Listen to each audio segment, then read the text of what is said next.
Here we have the Burberry shoebox that the shoes come in. And here we have some of the details on these shoes. You do get a decently thick cotton dust bag to store your shoes in with a drawstring closure. And here are the sneakers. These guys are an awesome summer shoe. The upper is a treated canvas material.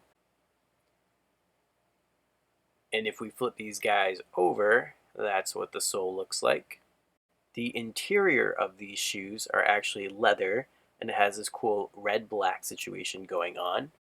And we have Burberry imprinted onto the rubber part of the sole. The black panel on the back is actually a suede leather. We have a red stripe that complements the red upper of the shoe.